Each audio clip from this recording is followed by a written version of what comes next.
ನಿರೀಕ್ಷೆ ಕಳೆದ ತಾರೀಕಿನಲ್ಲಿ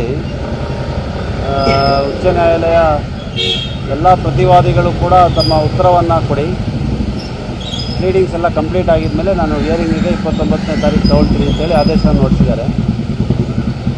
ಪ್ರತಿವಾದಿ ಮೂರನೇ ಅವರೊಬ್ಬರು ಬಿಟ್ಟರೆ ಬೇರೆ ಯಾರೂ ಕೂಡ ಅವರ ಉತ್ತರವನ್ನು ಕೊಟ್ಟಿಲ್ಲ. ಬಹುಶಃ ಇವತ್ತು ನೀಡ್ಬೋದು ಅಂತ ಹೇಳುವಂಥ ನಿರೀಕ್ಷೆಯಲ್ಲಿದ್ದೀವಿ.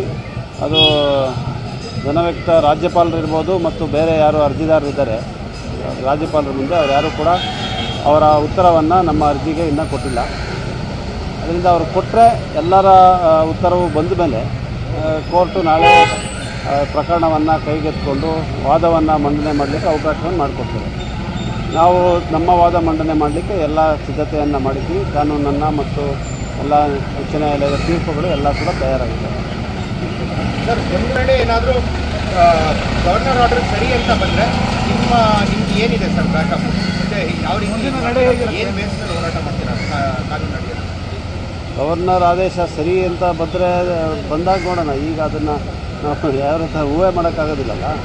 ಈಗ ನಮ್ಮ ಪ್ರಕಾರ ಗವರ್ನರ್ ಆದೇಶ ಏನಿದೆ, ಯಾವುದೇ ಕಾನೂನನ್ನು ಪಾಲನೆ ಮಾಡದೆ ಮಾಡಿದ್ದಾರೆ, ತರಾತುರಿಯಲ್ಲಿ ಮಾಡಿದ್ದಾರೆ. ಯಾರೋ ಇಬ್ಬರು ಹೊಸದಾಗಿರುವಂಥ ಅರ್ಜಿದಾರರ ಹೆಸರನ್ನು ಸೇರಿಸ್ಕೊಬಿಟ್ಟಿದ್ದಾರೆ. ಅದು ಯಾವ ಅರ್ಜಿ ಎಲ್ಲಿ ಕೊಟ್ಟರು ಯಾವಾಗ ಏನೂ ನಮಗೆ ಗೊತ್ತಿಲ್ಲ. ಮತ್ತು ಒಂದು ಕಾನೂನಿನ ಪ್ರಕ್ರಿಯೆಗಳಿರ್ತದೆ. ಯಾವುದೇ ಅಧಿಕಾರವನ್ನು ಚಲಾಯಿಸಬೇಕಾದ್ರೆ ಆ ಪ್ರಕ್ರಿಯೆಯ ಪಾಲನೆಯನ್ನು ಮಾಡಬೇಕಾಗುತ್ತೆ. ಯಾವುದನ್ನೂ ಮಾಡಲಿಲ್ಲ, ಯಾವ ವಿಚಾರಣೆಯನ್ನು ಕೂಡ ನಡೆಸಲಿಲ್ಲ, ಯಾವ ದಾಖಲಾತಿಗಳಲ್ಲಿತ್ತು ಇವ್ರ ಹತ್ರ.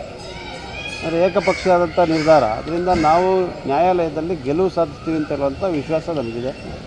ಮುಂದಿನ ತೀರ್ಪಿನ ನಂತರ ಏನು ಕ್ರಮ ಜರುಗಿಸಬೇಕು ಅದನ್ನು ತೀರ್ಮಾನ ಮಾಡಿ.